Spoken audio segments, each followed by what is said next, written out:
My name is Helen Carter. When my daughter-in-law moved into our home, I didn't expect the quiet storm she would bring. From the very first day, she began taking control, not just of small things, but the money, the decisions, the household itself. It felt like watching a familiar world slip through my fingers, replaced by her shadow. Trust me, you'll regret skipping this story. So before you sit back and listen, take a moment to like the video and subscribe to Grace's Truth. Now get in the mood to listen to this story because it might be the ultimate sweet revenge. I still remember the day she came to stay. My son had married her just months earlier. She was polite, charming, even always smiling, as if she carried a secret happiness that made the world bend to her will. At first, I was grateful for the help. She managed the grocery lists, organized the bills, and kept the house sparkling. It felt like a relief. But relief soon turned to unease. I noticed she was always asking about money, not in the casual way a daughter-in-law might, but with an intent that felt like calculation. She asked about how much I had saved for retirement, how my bank accounts were set up, and even about my credit cards. When I tried to answer briefly, she smiled but pressed for more. One evening, I found the household budget spreadsheet open on her laptop. My name wasn't on it. She had created a new family budget, one where she held the pen and decided who got what. I felt my throat tighten. How had this happened so fast? I wanted to talk to my son, but he was busy with work, or so he said. That night, I lay awake thinking about the shifts I was beginning to see. My home, the place I had built memories in, where my son and I had shared years of laughter and struggle, was slowly slipping from my grasp. I wasn't sure if it was my own fear or something real, but I knew I had to be careful. To confront her too soon might only push her further into control. She was patient, and I knew she was playing a long game. The next morning, she greeted me with her usual bright smile, but beneath it, I sensed a calm that was more like a warning. "This family needs order," she said casually as she poured tea. "Money is the root of so many problems, don't you think?" I nodded, forcing a smile. Inside, I was already plotting how to hold on to what was mine, my dignity, my place in this family, and my finances, because deep down I knew this was just the beginning. I tried to resist quietly at first. It wasn't in my nature to cause conflict. After all, this was my son's wife, the woman he had chosen to build a life with. I wanted to believe she had the family's best interests at heart. But there was something about the way she dismissed me whenever I raised even the smallest question about the money that made my skin crawl. It started with small things, asking why the grocery budget was suddenly doubled, or why the electricity bill seemed to have mysteriously increased. I would mention it in passing, hoping for a simple explanation, but she would smile, oh that smile, and wave it off as if I was making a fuss over nothing. "You worry too much, Helen," she said once, tilting her head in that calculated way she had mastered. "I'm just making sure everything is taken care of. You should relax more." Relax, I couldn't. Not when she was tightening her grip on every penny, every decision. My questions felt like a threat to her carefully crafted image of control, and I could tell she didn't like being challenged. At first, I tried to ignore the sinking feeling. Maybe I was imagining things. Maybe I was overreacting to a daughter-in-law simply doing her job managing household finances. But her dismissive tone grew sharper. When I brought up bills, she'd respond with thinly veiled irritation. When I asked if I could see the bank statements, she deflected. One day, I caught her deleting emails from my inbox, emails from my financial advisor, reminders about pension contributions, even notifications from the bank. She acted innocent when I asked, but I wasn't fooled. The truth was staring me in the face. She wanted complete control, and I was being pushed out.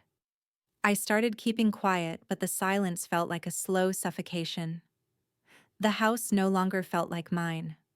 I wandered from room to room, watching her move through the space with a confidence I had never seen before.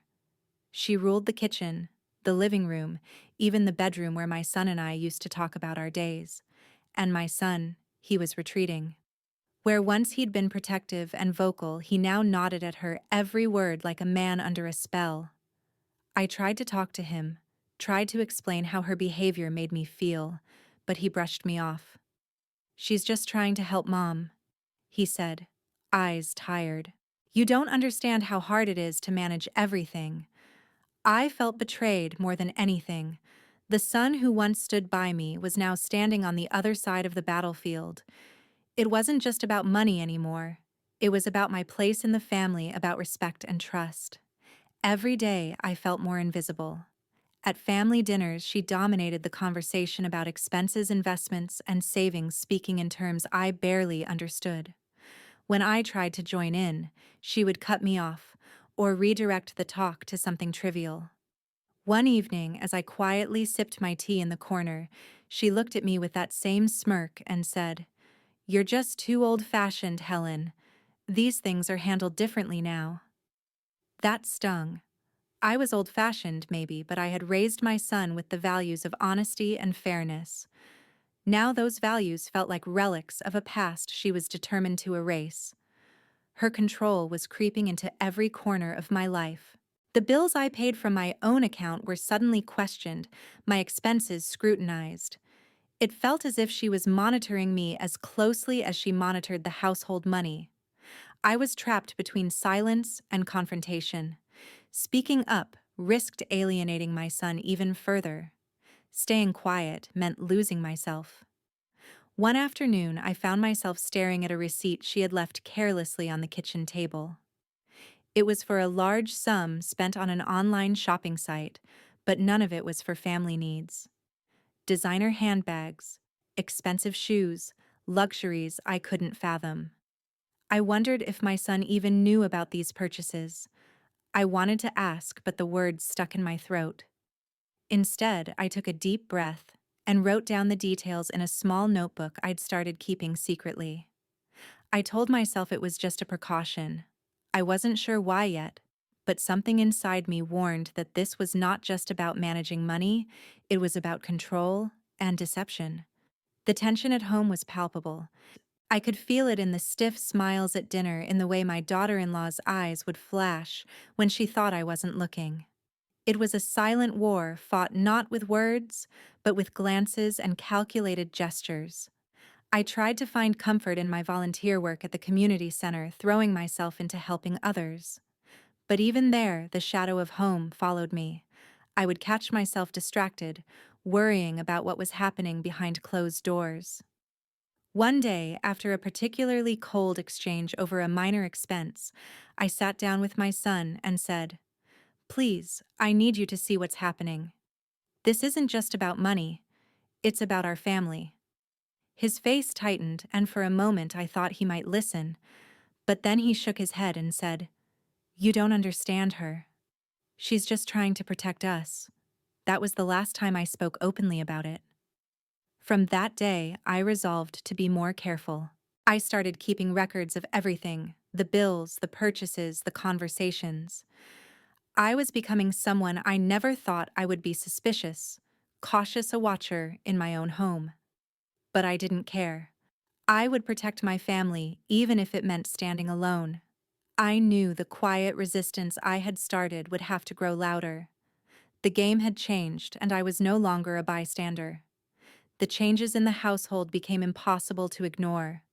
What once had been warmth and openness was now cold and clipped, almost like we were living in a house full of strangers. My son, the boy who used to run to me with every problem, was now a shadow sitting quietly across the room, caught between his wife and me. It was heartbreaking. I felt as if I was being erased from my own family slowly and deliberately. At first, I tried to convince myself that maybe this was just a phase, a transitional period after the wedding, a time when the new wife naturally took charge. But the more I watched, the clearer it became. This wasn't about responsibility. It was about power. Her control seeped into every corner. She dictated how the bills were paid, how the money was spent, who got what allowance. Even the gifts we gave to the grandchildren were scrutinized by her. I remember one Christmas when I bought a small but meaningful present for my grandson only to have it quietly returned by her saying it was not appropriate. The family gatherings grew strained. Conversations around the table felt rehearsed and cautious. My daughter-in-law often made pointed comments about how everyone should contribute financially or how old habits need to change. It wasn't subtle. It was a declaration of dominance dressed up as concern. And then there was my son's silence. When I tried to bring up the tension, he brushed it aside or gave vague excuses about work stress. I could see the guilt flickering behind his eyes, but he didn't or wouldn't say anything. One afternoon, I overheard a conversation that chilled me to the bone. It was late evening. I was in the kitchen cleaning up when I heard my son and daughter-in-law talking quietly in the living room. "I don't want mom involved in the money anymore," she said, voice low but firm. "She's too old-fashioned and it causes unnecessary conflict." My son replied softly, "I know, but it's my mother. She can't control everything.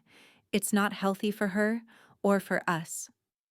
The words hit me like a punch to the stomach. They were talking about me as if I were a problem to be managed, an obstacle to be removed. My heart ached in a way I couldn't explain. From that moment, I felt the isolation deepen. It wasn't just that she controlled the money. She was controlling the narrative, rewriting the story of our family without me. One evening, I decided to confront my son directly. I sat him down and said, "Please, I need to know if you're truly aware of what's happening. Are you really okay with her pushing me out like this?" He looked uncomfortable, his eyes darting away. "Helen, I love you, but this isn't just about control. She's trying to protect us. Can't you see that? Protect us by taking everything from me, by shutting me out," I said, voice trembling. He sighed deeply. "You're making this harder than it needs to be." The conversation ended with no resolution, only a wall rising between us. I was left feeling like a stranger in my own home. That night, I lay awake, the weight of betrayal pressing down on me. I thought about the years I had dedicated to raising my son, the sacrifices I had made, and the quiet pride I once felt watching him grow. And now that pride was replaced by fear, fear that I was losing him, losing everything. But as painful as it was, I realized something else: I wasn't defeated yet. If anything, this heartbreak fueled a fire inside me. I couldn't let my daughter-in-law's ambitions destroy the family I loved. I had to find a way to hold on, not just to the money, but to the bonds that mattered. Over the next few weeks, I watched closely, noting every detail, every shift in behavior. I started keeping records of conversations, expenses, and strange financial decisions. It was tedious and exhausting, but I knew I had to be vigilant. One afternoon, while looking through the mail she had left unattended, I found a notice from the bank about a new account opened in her name, linked to the household funds. I felt a surge of anger and disbelief. How much control had she already taken without anyone telling me? My son's silence was the loudest betrayal of all. I realized I was fighting this battle mostly alone. Still, I refused to back down. I began reaching out to old friends, people I trusted, for advice. I confided in a few close ones about the situation, hoping to find perspective and perhaps support. But I was careful not to let the news spread too widely. Family matters like these were delicate, and gossip could only make things worse. One friend, a woman who had seen her own share of family disputes, told me bluntly, "Helen, you need to protect yourself. Don't let anyone make you invisible." Her words resonated deeply. The tension at home was suffocating. I felt like I was walking on eggshells, avoiding topics that might spark another confrontation. The warmth I once felt from my family was replaced by a cold distance I couldn't bridge. But I held on to one thing: hope. Hope that my son would see the truth. Hope that I could find a way to reclaim my voice and my place. Most nights I prayed for strength and patience, knowing this was a battle that wouldn't be won with anger alone. I had to be smart. I had to be calm. And most of all, I had to be ready. Because this was far from over. The house was quiet one afternoon when I accidentally overheard a conversation that changed everything. I had gone downstairs to grab a cup of tea, hoping for a moment of calm in the storm of tension that had become our family life. But as I passed the living room, voices stopped me in my tracks. It was my daughter-in-law and my son whispering behind the closed door of the study. I hesitated, but my curiosity and growing unease pushed me closer. The words I caught were not just about budgets or bills, they were about money. I didn't know she had taken control of decisions made without my knowledge or consent. "I've already transferred the funds from her account to ours," she said, her voice low and steady. "It's better this way. She won't even realize." My son sounded hesitant but compliant. "Are you sure? What if she finds out?" "She won't. We're protecting the family. Besides, she's making this harder than it needs to be." I felt my hands shake. This was no longer subtle manipulation, it was a calculated takeover. They were rewriting the rules of our family, excluding me from every decision that mattered. That night, sleep escaped me. I lay awake staring at the ceiling, replaying the conversation over and over. Betrayal wrapped around my heart like a vice. I realized I could no longer be passive. If I wanted to protect what was mine and preserve the fragile ties left in this family, I had to act. The next morning, I started quietly gathering evidence. Every email, every bank statement, every financial document was examined and copied. I kept a journal, a detailed account of every suspicious transaction and every conversation that hinted at deception. It was exhausting and painful. Each entry was a reminder of the trust that had been broken, but also a tool I needed if I was to fight back. I confided in no one but a close friend from my volunteer work, a woman wise in the ways of family drama and legal battles. She listened patiently as I shared my fears and suspicions. "You're doing the right thing," she told me firmly. "You need proof if you want to confront them and protect yourself." Her words steeled my resolve, but the emotional toll was heavy. I felt like a stranger in my own home, constantly watching, waiting for the next move in this silent war. The laughter and warmth that once filled our rooms were gone, replaced by cold calculation and guarded conversations. I tried once more to reach out to my son, hoping to awaken the bond we once shared. "Please," I said, sitting across from him at the kitchen table, "you have to see what's happening. This isn't just about money, it's about respect and trust. Our family is falling apart." He looked away, conflicted. "Helen, I love you, but this isn't black and white. She's trying to keep us safe from financial ruin." "Safe," I whispered, voice cracking. "Or safe for her?" His silence was answer enough. The divide between us deepened. One afternoon, as I sat alone in the garden, the phone rang. It was a woman I barely knew, my son's close friend's partner, who called with a shaky voice. "I don't want to get involved," she said nervously, "but I've seen things. I know she's not who she says she is. You need to be careful." Her words were a spark in the darkness. For the first time, I felt I wasn't completely alone. I thanked her quietly, promising discretion. Her warning gave me hope and a new source of strength. I realized I needed allies, even if hidden, to stand against the tide threatening to sweep me away. Days turned into weeks. The family house felt like a battleground where silence screamed louder than words. Yet amid the turmoil, a plan began to form in my mind. I would gather my evidence, confront my daughter-in-law with facts she couldn't deny, and reclaim my place in this family, not just for me, but for the sake of truth. This wasn't just about money anymore. It was about fighting for my identity, my dignity, and the family I refused to lose. Her demands grew louder, more insistent, and impossible to ignore.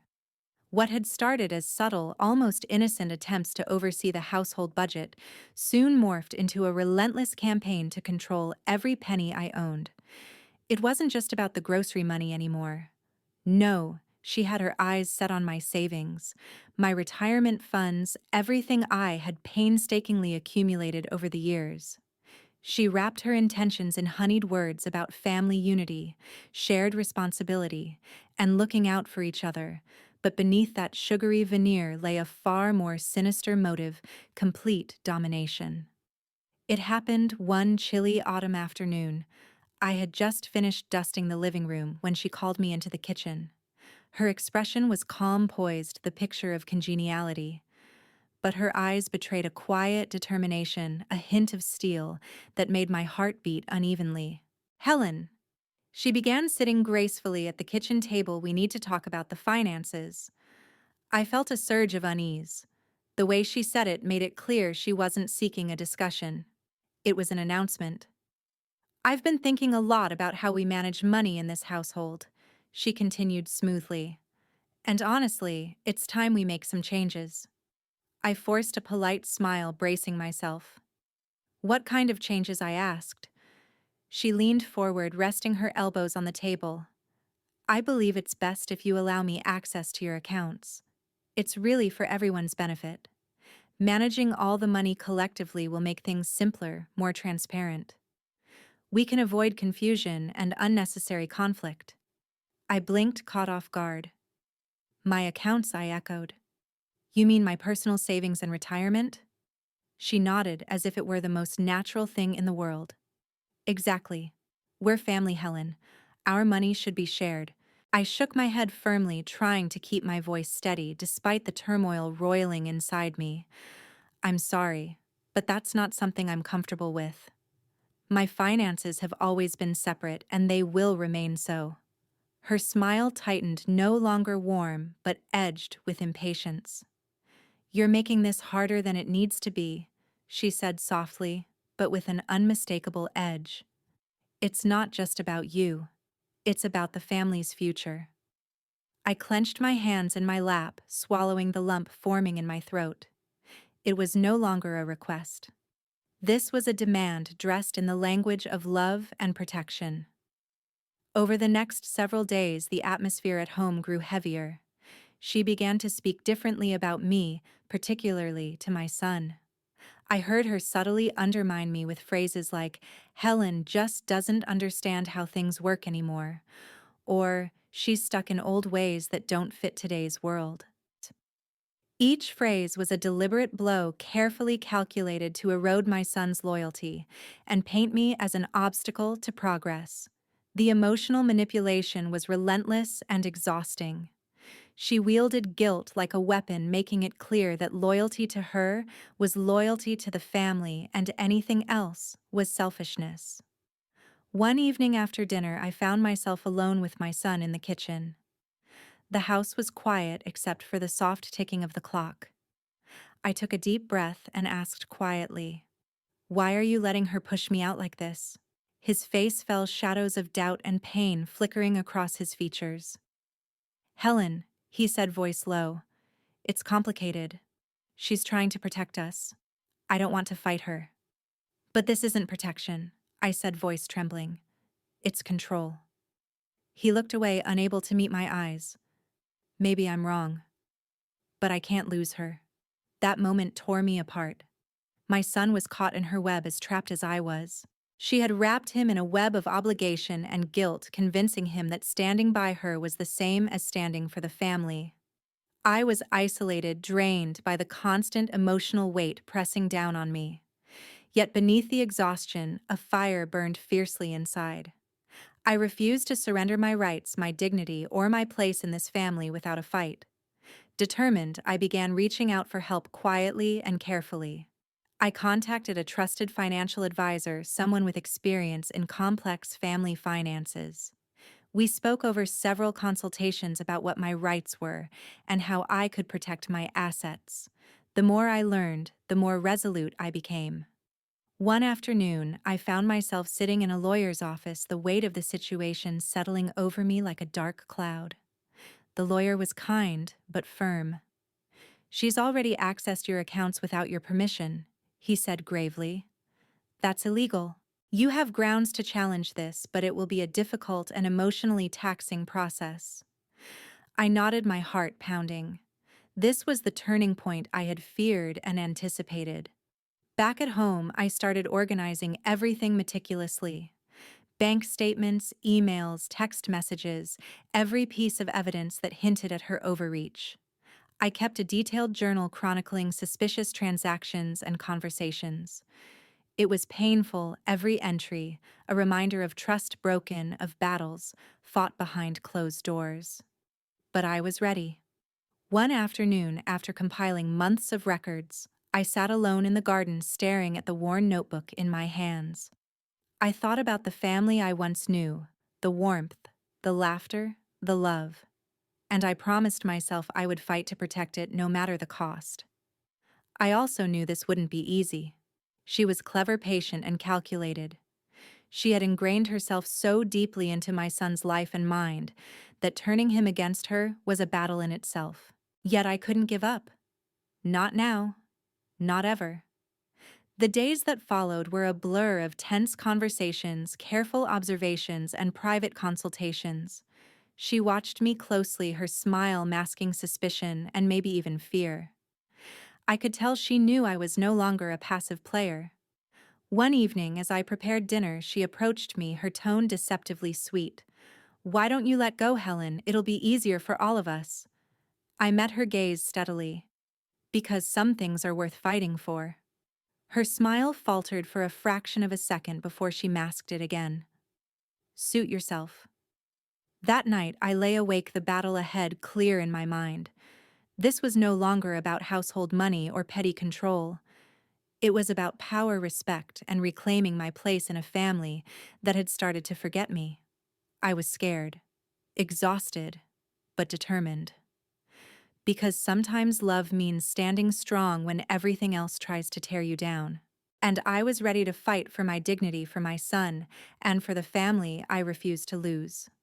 The breaking point came on a cold, gray afternoon that seemed as heavy and oppressive as the weight on my heart. I had reached the end of my patience and the limits of my silence. The tension that had been simmering beneath the surface for months was about to boil over, and I knew there was no turning back. It started that morning with a small but sharp confrontation.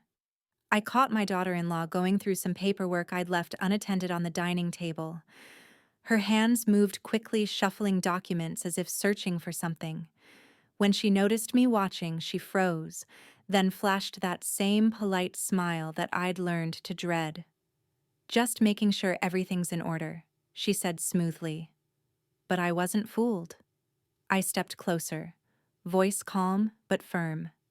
"Why do you need to go through my things?" She shrugged her eyes, glinting with something cold beneath the surface. "It's part of managing the household, Helen. You should trust me." "Trust is earned, not demanded," I replied, matching her gaze. That moment was the spark. Later that day, I sat down with my son, finally the confrontation I'd been postponing for months. My voice trembled, but my resolve was ironclad. "James, I need you to see what's happening," I said, looking him in the eyes. "This isn't just about money, it's about control, manipulation. I feel like I'm being pushed out of my own family." His expression hardened. "Mom, you're being paranoid. She's trying to help. You're making this into something it's not." "No, James. I'm not paranoid. I'm scared. Scared that you're turning your back on me for her." He looked away, anger flickering across his face. "That's not fair. It's the truth." The room was thick with silence, and I felt a cold distance growing between us, a chasm I feared might never close. But I refused to back down. This was the breaking point, the moment I either fought for my place in this family or lost it forever. Over the next few days, I prepared myself. I gathered evidence, bank statements showing unauthorized transfers, text messages revealing secrets kept from me, records of expenses I never approved. Each piece was a brick in the wall I was building to protect myself. I also reached out quietly to a few trusted friends and a lawyer seeking advice and support. The battle was no longer just emotional, it was legal, strategic. Then came the day I confronted my daughter-in-law in front of the entire family. It was during a Sunday dinner, a rare occasion when everyone gathered under one roof. The air was thick with tension as I cleared my throat and stood. "I have something to say," I announced, voice steady despite the pounding in my chest. "It's time we talk openly about what's been happening." Her smile tightened and my son's eyes narrowed, but I pressed on. "I know about the money, the accounts you accessed without permission, the decisions made behind my back. This isn't family unity, it's control." The room fell silent. She stood, cold fury flashing in her eyes. "You have no proof. This is baseless accusation." I held up the folder of documents I'd brought. "Proof enough." The confrontation spiraled quickly: accusations, denials, tears. The family split before my eyes. Some sided with her, defending her with fierce loyalty. Others looked at me with sympathy, but fear kept them silent. The tension was unbearable. Voices raised, old wounds reopened, and the family's fragile bonds began to crack. In the chaos, I realized the fight was bigger than money or control. It was a battle for the soul of our family. Later, I sat alone, the weight of what had happened settling around me. The silence was deafening. I wondered if I had done the right thing, if I had pushed too hard or not hard enough. But deep down, I knew I couldn't have stayed silent any longer. The next days were a blur of strained conversations and cold shoulders. The family was divided, and the house no longer felt like home. I knew this was only the beginning. Because when control is at stake, families fracture sometimes beyond repair. But I also knew that some battles are worth fighting even if the cost is high. And this was mine. After that brutal confrontation at the family dinner, life in the house was like walking through a maze of glass, each step careful, measured, and loaded with the risk of shattering everything around me. The family I had loved and protected for decades now felt fractured, splintered into factions that barely spoke to each other. The warmth and security I once felt under this roof were gone, replaced by cold silences and sharp glances that cut deeper than any words. I found myself retreating into solitude more than I cared to admit. My room, once just a place to rest, became a refuge from the storm that raged just beyond its walls. I spent hours sitting by the window watching the world move on outside, while inside my life felt like it was unraveling thread by thread. The loneliness was crushing. But what hurt most was not just being isolated, it was feeling invisible. To them, I was becoming a relic, a fading shadow of the past that no longer fit the picture they wanted to paint. They had rewritten the story of our family without me, and I was left to watch from the sidelines. But despite the emotional exhaustion, I knew I couldn't give up.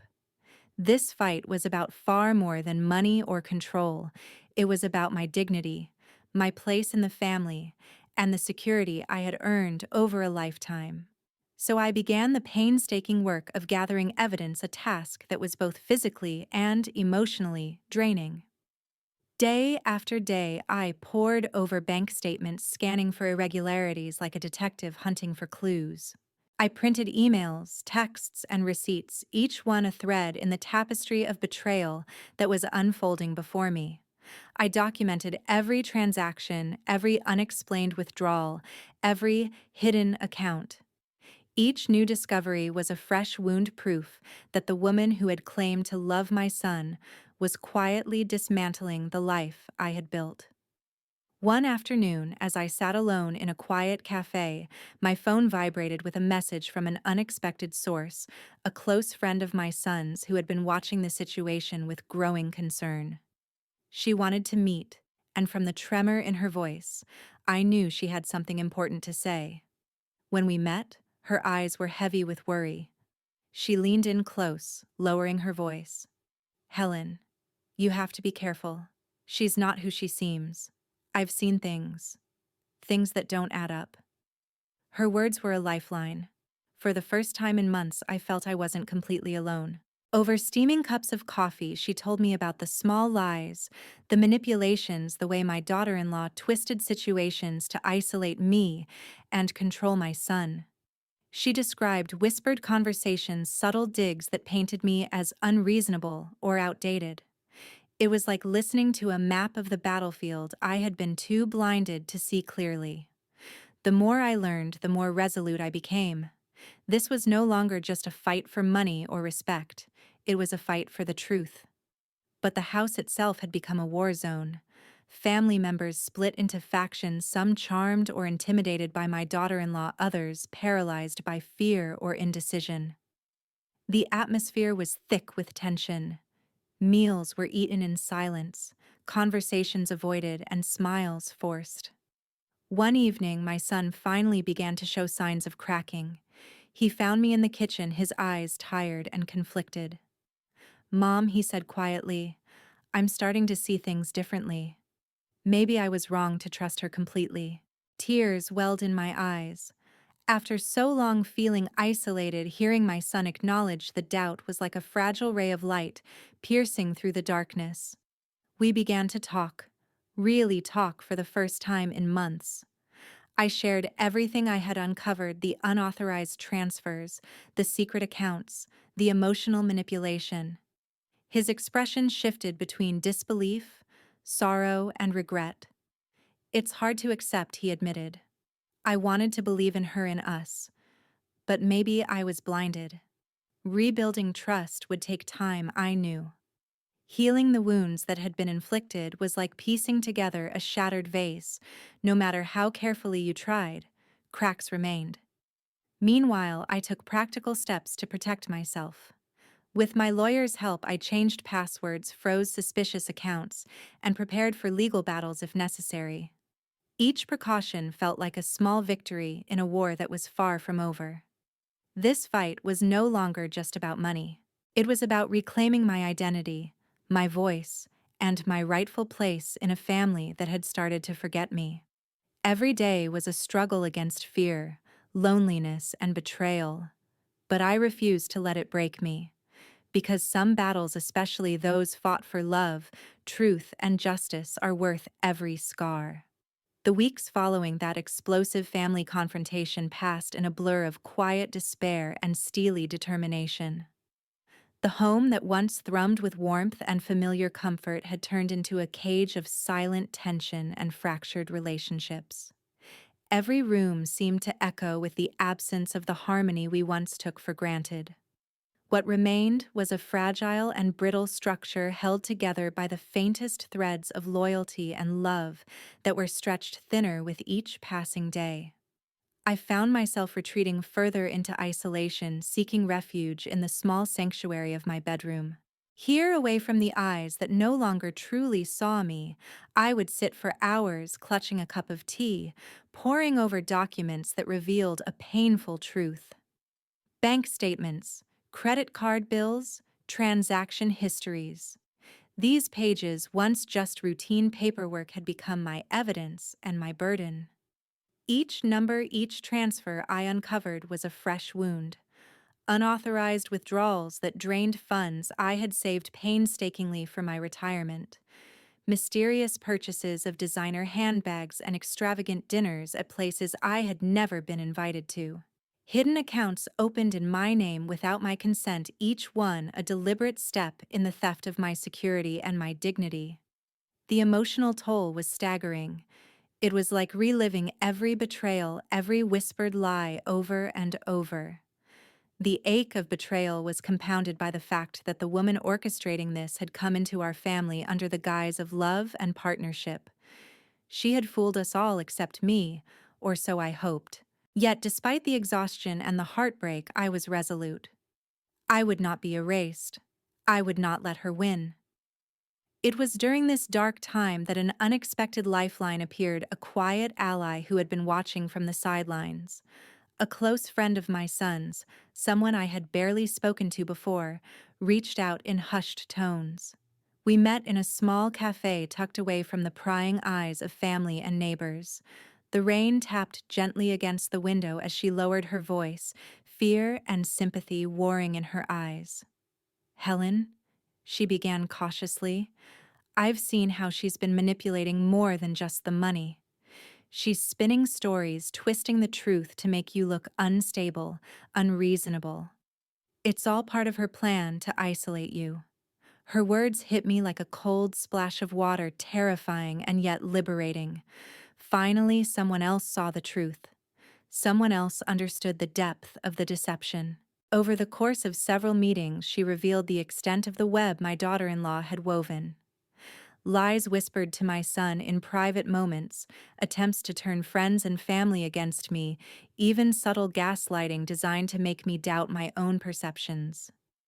She had not only taken control of our finances, she was attempting to rewrite the entire narrative of our family's history, painting me as the villain in her carefully staged drama. Armed with this knowledge, my resolve only strengthened. I was no longer fighting in the dark. I began reaching out quietly to other family members, those caught in the middle or unsure where their loyalties lay. I shared my evidence, my fears, and my hopes for healing. Some responded with sympathy but fear. Others stayed silent, unwilling to risk the family fractures deepening. But cracks were beginning to form in the facade she had constructed.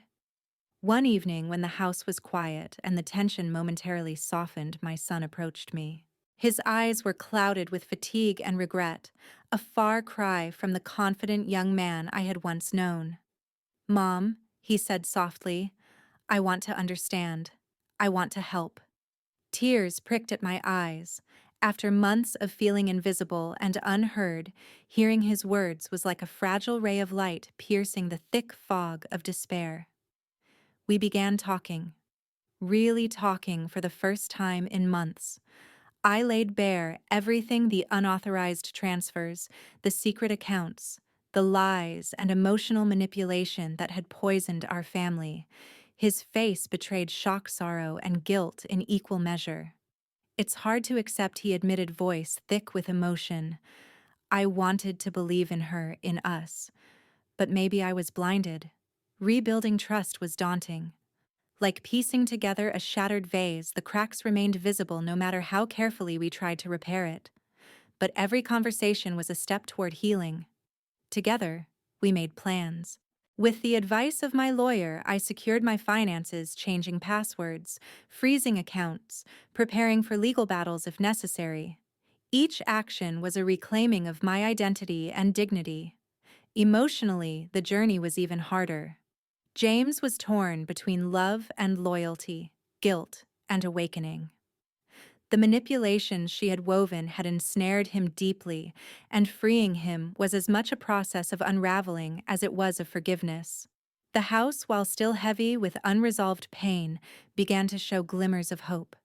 Small moments of genuine connection broke through the shadows: a shared meal without argument, a quiet conversation late in the evening, a tentative smile that spoke of better things to come. It was far from perfect. The fractures ran deep, and healing would take time. But the progress was real. Throughout it all, I held on to one belief: this was about more than money or control. It was about fighting for the family I loved, bit by fragile bit, no matter the scars it left behind. And as long as that hope remained, I would keep fighting. I didn't sleep the night before. The documents I had tucked away in a locked drawer, screenshots of bank transfers I never approved, photos of receipts she claimed were for groceries, but were clearly for luxury purchases, and even a voice recording of her saying she's old. She doesn't need all that money to herself. They felt heavy in my hands. I looked at each one again, not because I needed to verify them, but because I was trying to convince myself that I wasn't crazy, that I wasn't being vindictive. I was simply protecting myself. I sat at the kitchen table in silence, watching the clock tick toward dinner. That evening, I would ask everyone to stay. No excuses, no phone calls, no rushing off. Just a family dinner, and then I would speak. Finally. My hands trembled as I stirred the pot of stew. I made sure it was a meal everyone liked. Something comforting: beef with carrots and potatoes, the kind I used to make when my son was still a teenager, long before he brought this woman into our lives. I set the table quietly, forks perfectly aligned, water glasses filled. The weight of what was coming made everything feel surreal. They trickled in slowly. My son Cole walked in first, his shoulders tense, He had been distant ever since I pleaded with him in tears to listen to me, to really see what his wife was doing. He still hadn't forgiven me for what he called planting poison between him and his wife. She followed behind him. Talia, my daughter-in-law. Hair pulled back tight as always. Nails painted a subtle but expensive nude. She didn't help set the table. She never did. Just smiled that thin mechanical smile and sat down across from me, placing her phone face down beside her plate. Dinner started quietly. Too quietly. I tried to act normal, taking small bites and asking about Cole's work. He answered in short sentences, barely looking up. Talia made comments about the stock market and rising interest rates, tossing out jargon in a way that made her sound knowledgeable to some. I noticed how she subtly referred to our family's portfolio like she was already speaking as if she owned everything, as if my decades of work of saving and sacrificing were now hers by default. I waited until the plates were mostly empty, until the air was thick with silence. Then I cleared my throat and said, "Before we go anywhere, I need everyone to stay. There's something I have to say." Talia's smile stiffened. Cole looked confused. My niece April, who had been living with us while recovering from a surgery, nodded supportively. She had witnessed enough over the past few months to start seeing what I'd been seeing. And then there was my sister-in-law Nora, who had recently moved nearby and had joined us for the meal. She always sat quietly, observant but detached. I needed her to hear this too. I placed a folder on the table. Cole leaned forward. "What is that?" I looked him in the eye. "Proof." Talia laughed short and sharp. "Proof of what?" "Another one of your dramatic accusations." I didn't answer her. I turned to Cole. "You remember last month when your retirement fund was mysteriously short, and we all thought maybe it was a banking error?" He nodded slowly. "Yeah." I pulled out the first sheet, a transaction detail showing a transfer from his account to a third-party investment account under her name. "That wasn't a bank error," I said. "It was her." Talia's face flushed immediately. "That's absurd. I manage our finances. We agreed on reallocating funds." "No," I interrupted. "You told him after the fact, and not the full truth." I laid out another sheet, screenshots from a chat with one of her friends, which I had received anonymously. In the messages, Talia bragged about finally getting her claws into the whole house's finances and joked about tightening the noose on the old lady. Cole looked shocked. "What is this?" She turned to him, smiling nervously. "It's fake. She probably had someone make that up." "Then explain this." I pushed the voice recording across the table. It was already queued up. I pressed play. Talia's voice filled the room. "She doesn't need to manage her own retirement. She barely understands how inflation works. Honestly, the sooner she signs over the remaining funds, the better for all of us. We need to consolidate power. I can't have everyone just hoarding their own cash. That's not how a smart household works." The room fell completely silent. I felt my breath shaking in my chest. But I kept going. "You told me I was paranoid, that I was clinging to control. But this isn't about unity. It's about domination. You've used manipulation, emotional threats, and charm to put yourself at the center of everything. But you never earned our trust. You stole it." Talia stood abruptly. "I will not sit here and be attacked like this. This is character assassination." Cole rose with her, looking between us like a man waking from a deep sleep. "Talia, just sit for a moment," he said. That stopped her. She looked at him. "You're taking her side?" He didn't answer, not directly. Instead, he turned to me. "Why didn't you tell me sooner?" "With all of this?" My voice cracked. "Because I was trying to protect you. I didn't want to believe the woman you married could be capable of this. But every time I tried to warn you gently, you pushed me away. So I stayed quiet. Until I couldn't anymore." April leaned forward, her voice soft but firm. "I've seen how she talks to you when no one's around. The passive-aggressive jabs. The way she monitors your mail. This isn't just about money. It's about control. Nora, silent until now, spoke up too.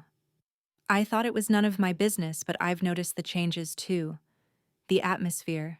The tension. It's been getting worse. Talia was trembling now, but not from fear. From fury. You're all against me. This is a witch hunt. No, I said gently. It's an intervention. She turned to Cole again. So what now, you don't trust me?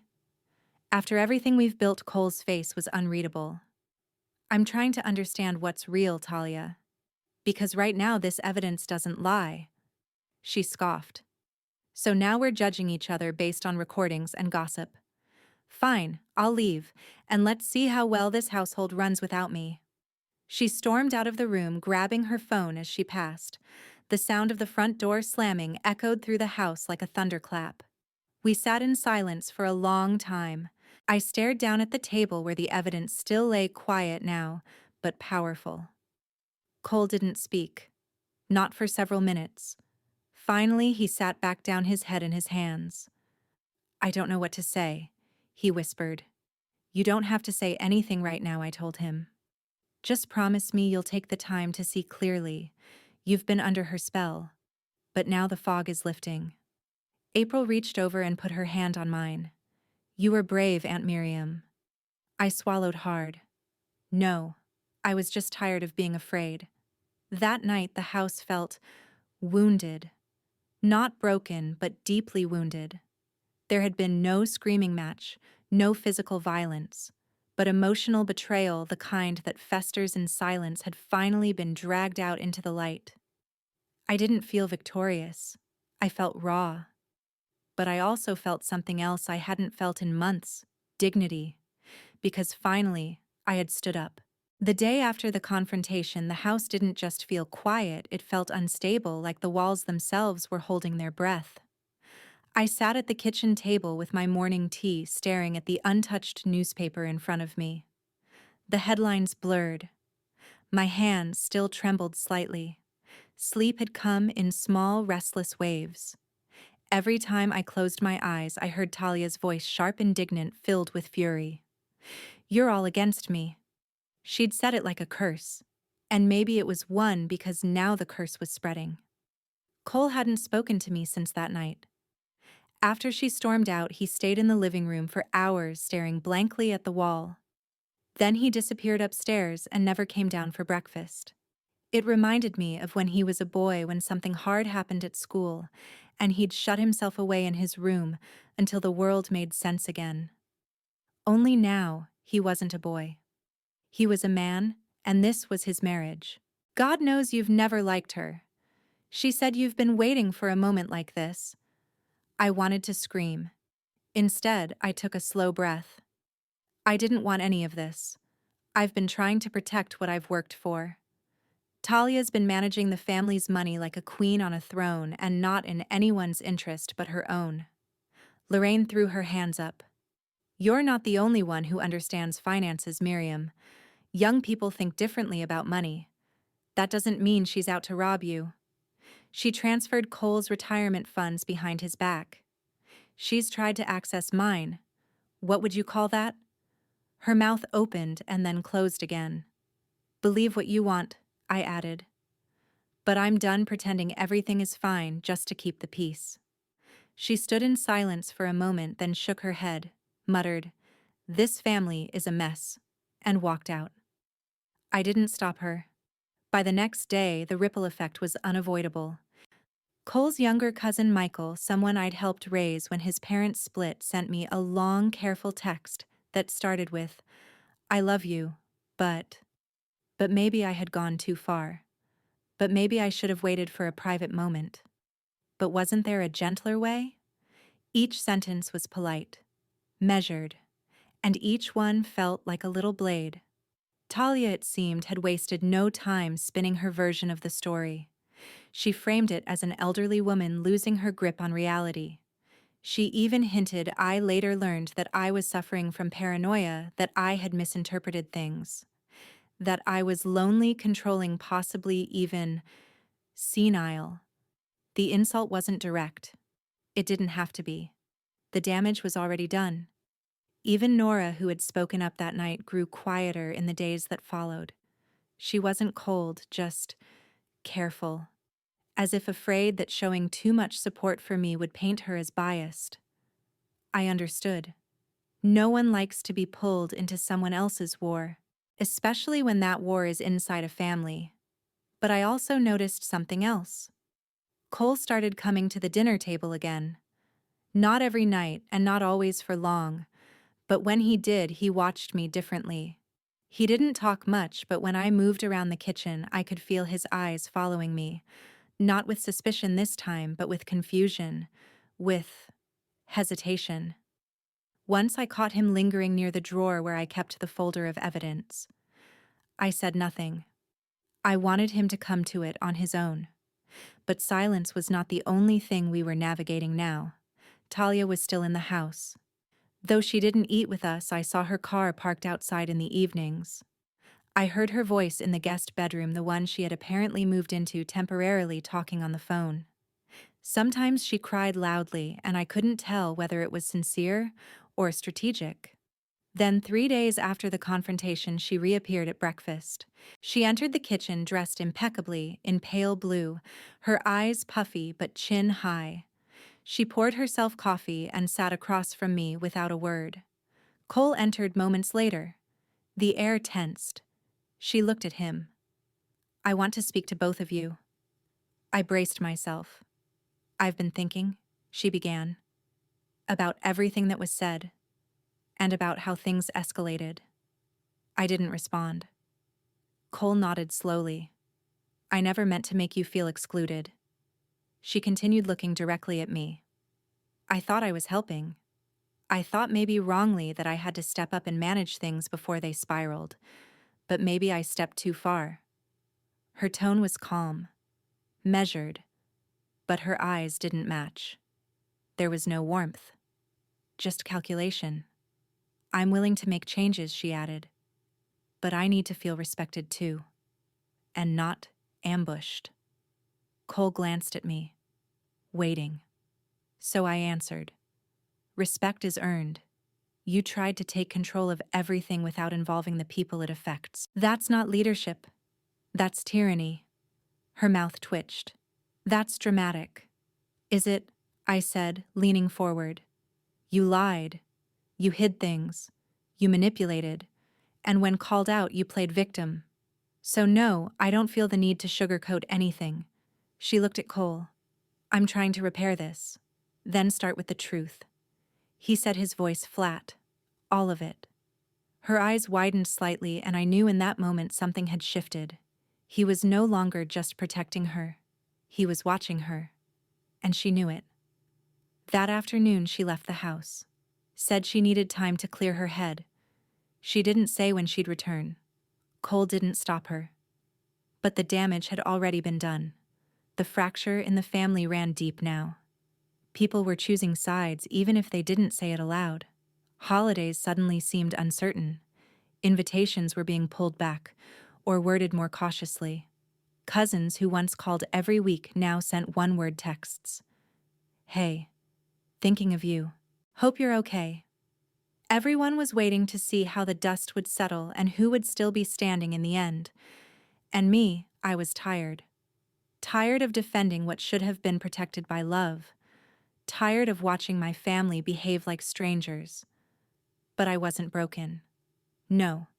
If anything, I had never been more certain of my voice, of my right to set boundaries, of the danger of staying silent in the face of manipulation.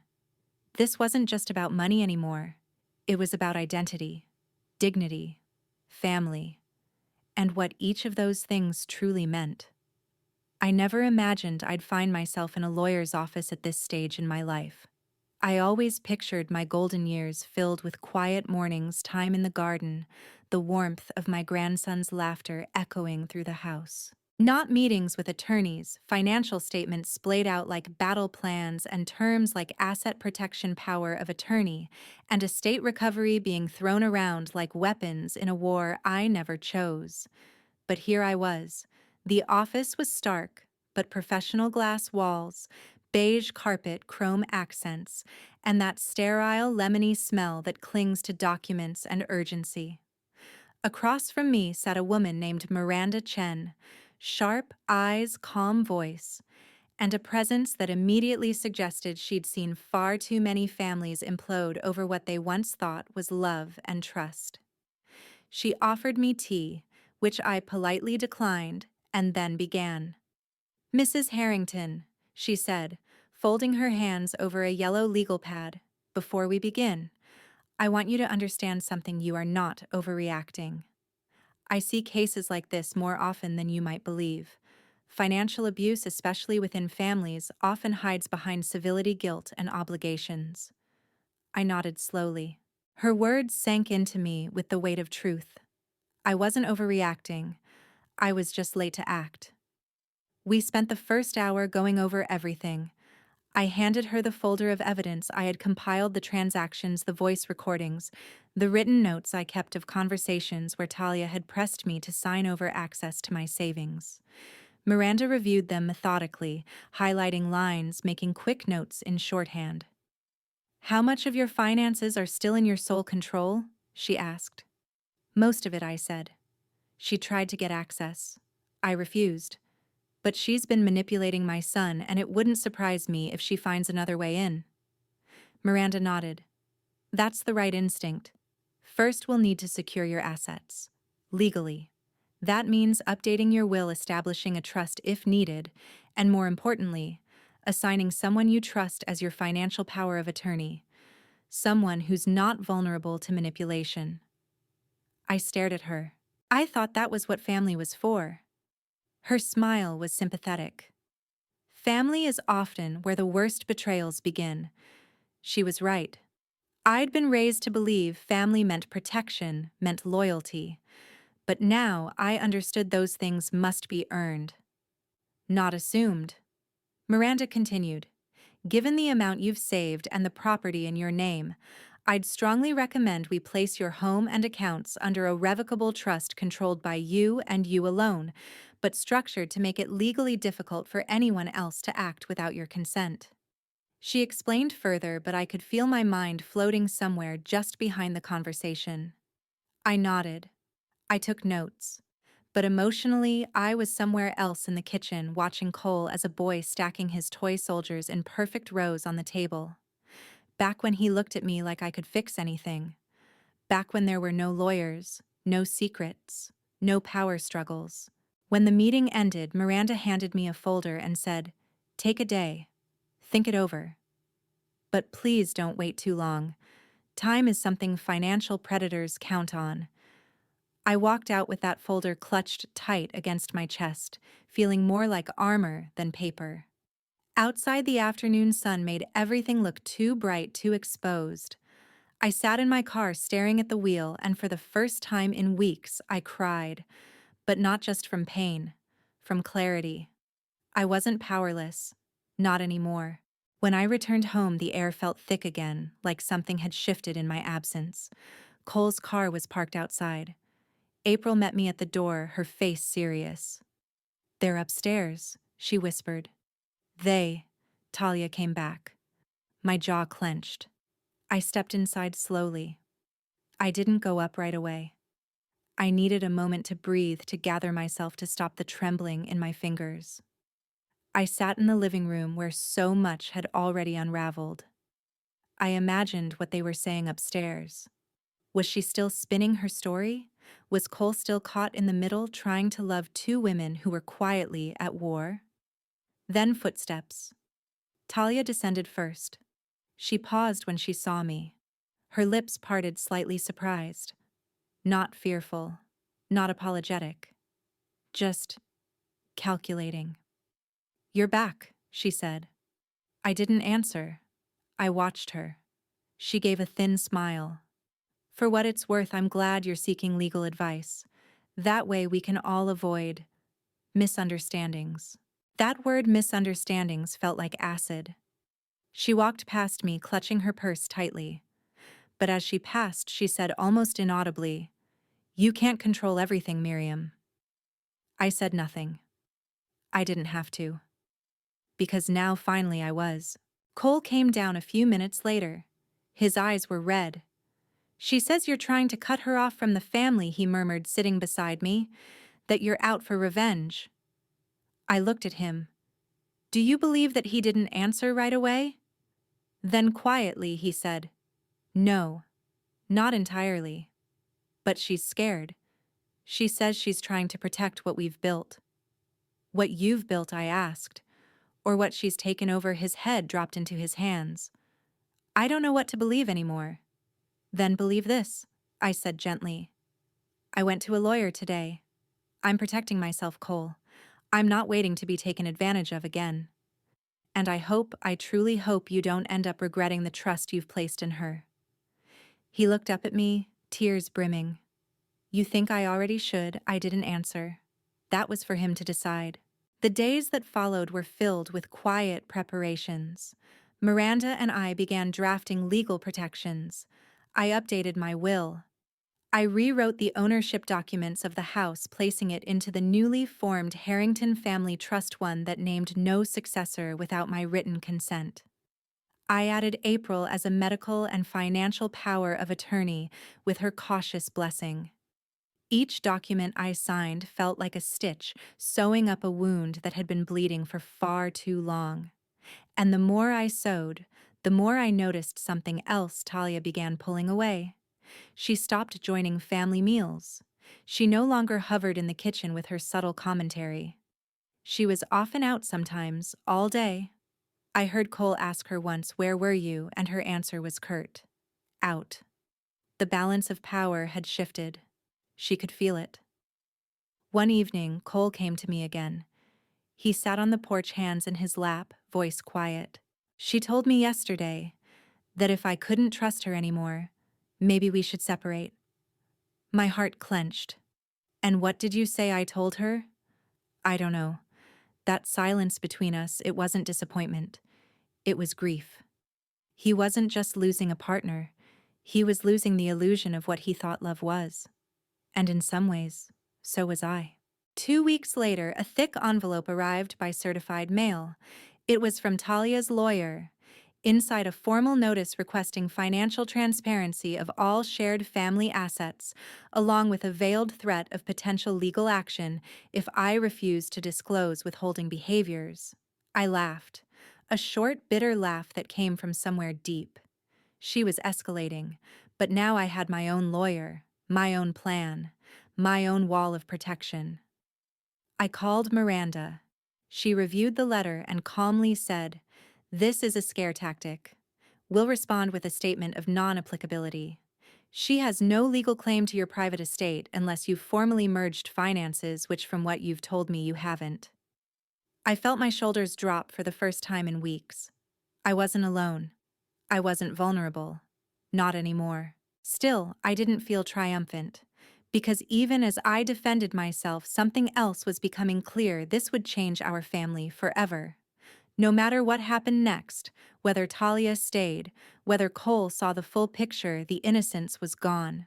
The safety of unconditional family trust had been burned. But maybe, just maybe, something stronger could be rebuilt in its place. Not blind loyalty, but earned respect, boundaries, and truth. It wasn't a single moment that changed everything, no loud argument, no dramatic revelation. It was small things. The way Cole paused now when Talia spoke. The way he started asking questions instead of nodding silently. The way he quietly began reviewing their joint finances in the evenings, not trusting her explanations anymore, not handing over control so easily. And then one night, I found him in the living room holding a manila folder. My folder. The one with everything I had documented, the transactions, the screenshots, the printouts, the voice recordings. I had left it in the drawer untouched for weeks now, but clearly something had driven him to open it again. He looked up when he saw me. There was a strange stillness in his expression, a mixture of exhaustion and disbelief. "You were right," he said. I stood frozen in the doorway. About what? He flipped through the folder and held up one of the bank records. "This. All of this." I cross-checked it with the financial reports she's been keeping. Half of it doesn't match. She's been moving money around out of our accounts and into a separate investment fund, one I didn't even know existed. I approached slowly, cautiously. "What made you look?" He hesitated, then said quietly, "I overheard a phone call." She didn't know I was in the hallway. She was talking to someone about liquidating while I still can and cutting losses before the dust settles. She wasn't talking like someone in a marriage. She was talking like someone preparing for war. A silence hung between us, heavy and real. I wanted so badly to believe she was trying to help. Cole whispered that this was just a misunderstanding or maybe just poor communication. "But it's not, is it?" "No," I said. "It's not." He looked down at his hands. "I let her divide us. I pushed you away when you tried to warn me. I let her make me think you were the problem." I sat beside him. "She's very good at what she does. Don't blame yourself for being pulled into her web. We all wanted to believe the best. But I saw the signs," he said. "I just didn't want to deal with what they meant." We sat in silence for a long time. "I think," he said finally, "I need to start undoing some of this." From that night forward, the tide shifted. Cole began distancing himself from Talia in visible ways. He insisted they keep separate finances. He asked for access to every account she had previously managed without oversight. He even contacted a financial advisor, not one she had selected, and scheduled a full review of their investment portfolio. Talia, of course, noticed. And she didn't take it quietly. First came the soft pushback. "You don't trust me anymore," she asked one night in the kitchen, her voice trembling just enough to sound sincere. "After everything we've built together," Cole didn't rise to the bait. "I just want clarity, transparency." Next came the indignation. "So now I'm the villain. I've poured myself into this family. I've taken care of bills, insurance, taxes, everything while you all sat back and watched. You took control," he said, calm but firm. "That's not the same as taking care." Then came the anger. She slammed a door, threw her phone across the couch, accused him of humiliating her. Still, he didn't back down. In private, he and I started rebuilding. We talked more. Sometimes over coffee in the early mornings, sometimes late at night, long after the rest of the house had gone quiet. "I used to think you were just being stubborn," he admitted once, "holding on to control because you were scared of letting go. But now I see you weren't afraid of change. You were afraid of being erased." I smiled sadly. "That's exactly it. I want to make this right," he said. And he did try. He took steps, slow, deliberate ones. He moved the title of the house back to reflect its origin in my trust, removing Talia's name as co-beneficiary. He contacted the banks to flag suspicious transfers. He even spoke to Miranda once, asking what he could do to support my legal protections. But Talia wasn't done. Not by a long shot.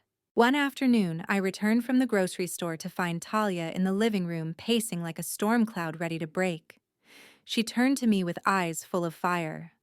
"I know what you're doing," she hissed. I set the bags down slowly. "What's that?" "Turning him against me.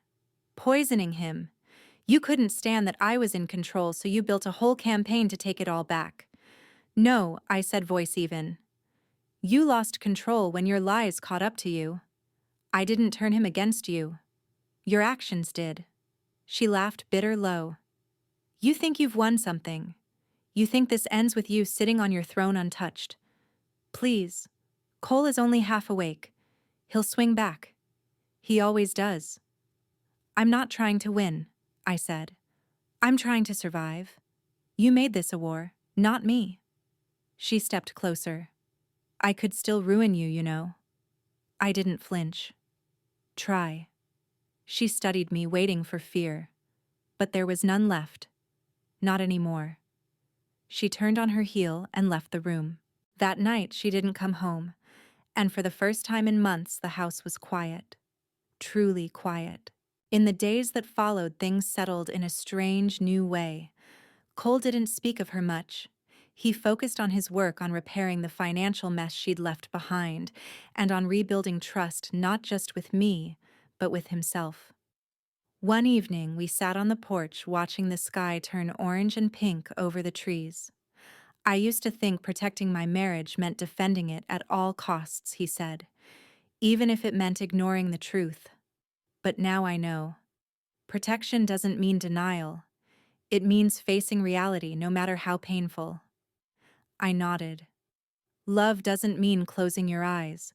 It means choosing to see and still acting with integrity. He turned to me. Do you think it's too late? For what, to make things right? I placed my hand over his. It's never too late to return to the truth. Talia didn't return that week. But she did send a message and email to Cole with a list of demands: financial compensation for years of unpaid labor, a share of all marital assets, and a thinly veiled threat of going public with family dysfunction if he didn't comply. He forwarded it to Miranda. She responded swiftly and strategically, advising Cole to prepare for formal separation proceedings and to document every financial decision she had made on behalf of the household. She also helped him file for a financial restraining order, ensuring Talia couldn't touch a cent more than she already had. It was not the end of the story, but it was the beginning of the end. And this time, the power wasn't hers. One evening, as I was preparing tea, Cole came into the kitchen and said I filed. I turned slowly. For divorce? He nodded. I thought it would hurt more. But honestly, I just feel relief. I'm sorry it came to this. I'm not, he said. I thought I would be, but I'm not. We stood there in the quiet of the kitchen, the very room where months ago I had started to question everything, where I had felt invisible, small. Now we stood as equals, stronger, clearer, freer. The morning after Cole filed for divorce, I found myself standing in the garden. It was early, the air still cool from the night before. A mist hung just above the grass and everything felt still. I hadn't stood in this spot for months. My rose bushes were overgrown. The soil was cracked from neglect. The weeds had claimed territory in every corner, but somehow it felt right. This garden had been my sanctuary once, a place where I used to think, to reflect, to breathe. And now, with the worst of the storm finally behind us, I was ready to return, not just to the soil, but to myself. I knelt down and pulled a stubborn root from the ground. It came up with a satisfying snap. As I dropped it into the bucket beside me, I realized this was exactly what I'd been doing all along, removing what didn't belong. Talia was gone. Officially, emotionally, and legally, the separation had begun. Her absence from the house no longer felt like a threat.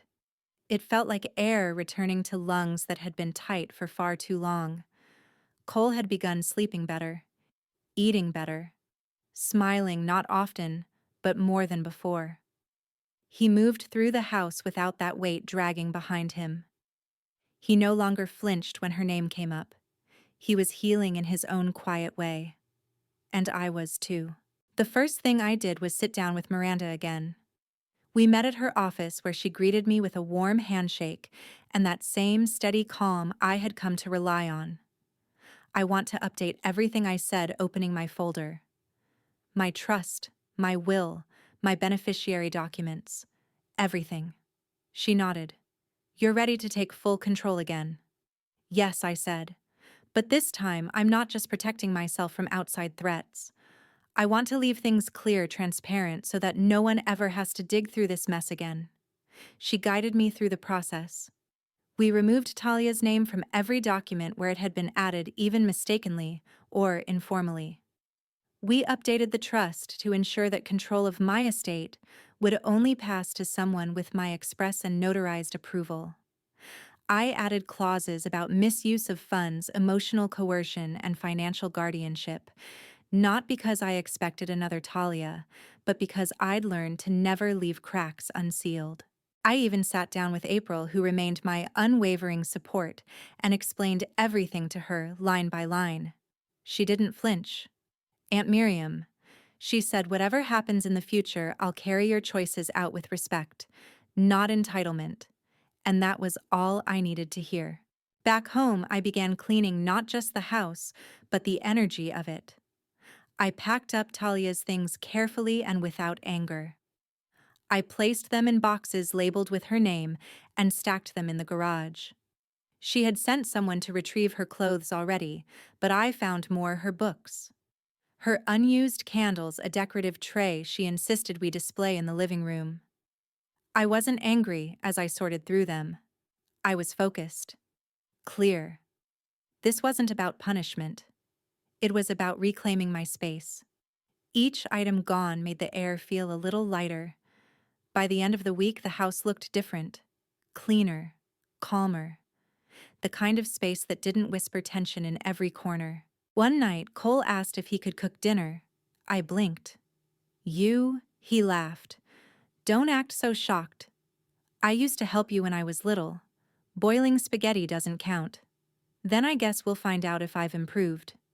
He made chicken piccata and roasted vegetables. It wasn't perfect, but it was good. And it was his. We sat at the table, just the two of us, and talked like we hadn't in years.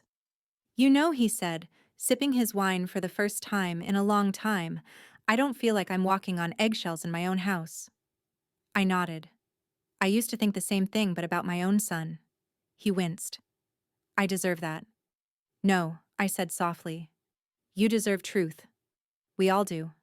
And now we have it." He looked at me, eyes glassy. "You saved me, Mom." "I didn't save you," I said. "I stood up for myself." "You saved yourself by finally seeing." He nodded. "Thank you for not giving up on me." In the weeks that followed, Cole took steps I never thought I'd see. He called our extended family, every person Talia had poisoned against me, and told them the truth. Not to defend me, but to be honest. He explained what had happened, apologized for letting lies spread, and asked them to hear it from him, not through gossip or whispers. Some people apologized to me directly. Some didn't. And that was fine. I wasn't seeking validation, but the truth finally being spoken by the person who once doubted me most was enough. Talia didn't go quietly. Her lawyer filed a response to the divorce petition demanding equitable compensation for her contributions to the household. She claimed she had sacrificed her career, her energy, her youth. She cited stress and emotional trauma. Cole didn't retaliate. He responded legally, calmly, factually, with Miranda's help. They submitted evidence of the financial manipulation, the secrecy, the threats. Talia's attempt to frame herself as the victim crumbled when faced with the timeline, the voice recordings, and the financial discrepancies. Eventually, her lawyer proposed a settlement, modest face-saving. Cole agreed only because it ended things quickly and peacefully. When the divorce was finalized, he looked at me with relief in his eyes. "It's done," he said. And just like that, the storm truly passed. We celebrated with something simple, just the two of us and April. A quiet dinner. Laughter. Music playing in the background. The kind of evening that once would have triggered Talia's disapproval. Too noisy, she would have said. Or a waste of electricity. Or worse, she would have made it about herself sulking or starting a passive-aggressive conversation to kill the mood. But this time it was just peace. After dinner, Cole raised a glass. "To my mother," he said, "for reminding me who I am, and who I never want to be again." I smiled through tears. Not because of the words, but because of the man who was finally saying them. Later that night, I found myself back in the garden, hands covered in dirt, knees resting on a cushion as I trimmed back the last of the wild branches. There was a soft breeze. A bird chirped in the distance, and I whispered aloud just to myself, "I'm back." The house is quiet now. Not the kind of silence that makes your heart race or your mind fill with dread. No, this silence is gentle, clean. the kind that comes after a long storm when the wind has settled and the sun has dared to return. There's a rhythm to my mornings again. I rise before the sun just as I used to before life became a war zone. I sit by the kitchen window with my tea watching the birds peck at the feeder I'd neglected for so long. The air smells like dew and jasmine, and when I exhale, it no longer feels like I'm holding in the weight of an unspoken truth. I'm not afraid anymore, not of being misunderstood, not of being called controlling or bitter or paranoid. Because I've lived through something I never thought I would, my own child being used against me, and I came out the other side, not weaker, but wiser. Cole is doing well. He still lives here for now. We've talked about boundaries, about healing, about how long he should stay, and how he'll begin again when he's ready. But there's no rush. This house, once a battleground, is now a space of restoration for both of us. He cooks more often. He reads. He started going on long walks in the evenings. Sometimes when I watch him from the window, I see the boy I raised again, head tilted toward the trees, hands in his pockets, lost in thought, but not weighed down. He told me the other day, it's strange how you can live with someone, sleep beside them, and still not really see them. I knew he wasn't talking about me. He meant Talia. And the more distance he has from her, the more his eyes adjust to the damage she left behind, not just in his bank accounts, but in his sense of self, and in the way he now values trust not as a luxury, but a necessity. April is still with us too. She decided to delay moving out indefinitely. She says she wants to be here for me, for Cole, and maybe even for herself.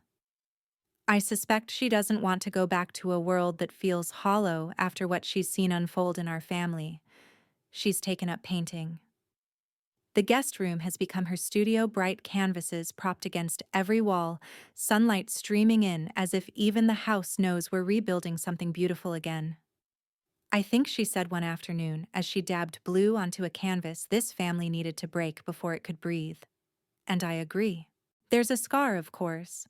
I won't lie and say I've come out of this untouched. There are moments when I hear the low hum of a car pulling into the driveway, or see a young woman with long, dark hair walking past the house, when my stomach still knots instinctively, expecting confrontation. Trauma doesn't leave you in one piece. It leaves you in shards, and you learn to gather them one by one. But with each day, those shards become less sharp, less dangerous, more like reminders of what I've survived. I journal now. Every evening I write down what I saw, what I felt, what I want to remember, because memory can be a slippery thing, and I don't want to forget this chapter. Not because it was painful, but because it taught me everything. Here's what I've learned. 1. Manipulation doesn't always wear a mask. Sometimes it smiles. Sometimes it compliments you. Sometimes it offers to help balance your checkbook.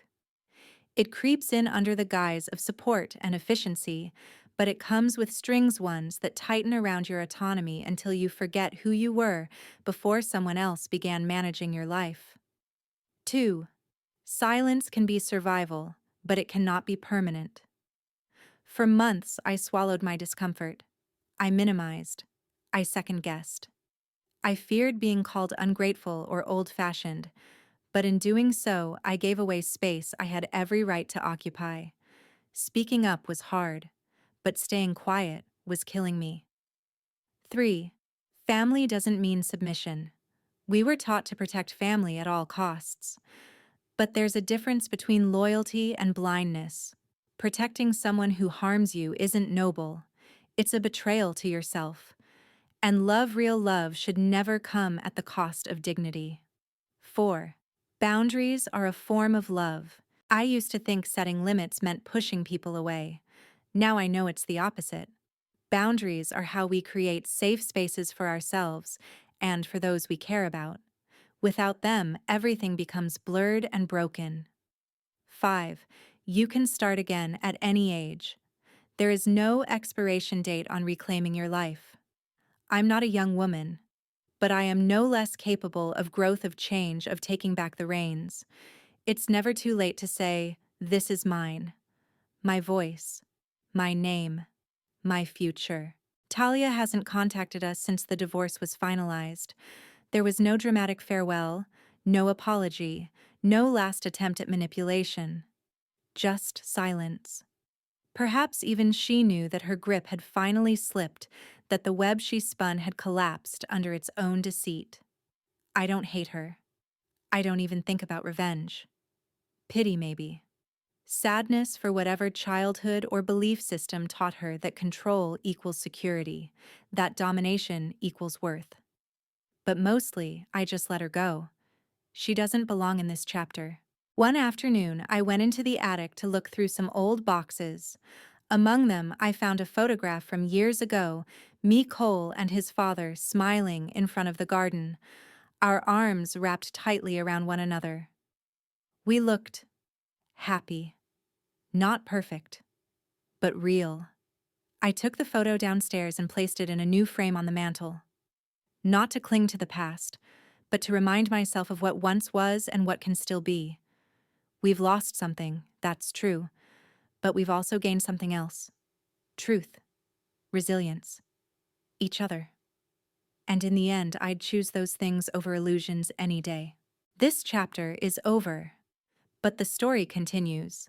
In the smell of coffee in the morning, in the laughter echoing from the living room, in the shared chores, the Sunday dinners, the evenings where no one walks on eggshells. My name is Helen Carter. I'm a mother, a widow, a survivor, and finally, I'm free. If this story touched you, if you've ever felt forgotten, betrayed, or quietly powerful in your pain, share your story below. And don't forget to subscribe to Grace's Truth for more stories like this one, because here we don't hide from heartbreak. We tell it, we transform it, and we move forward, together.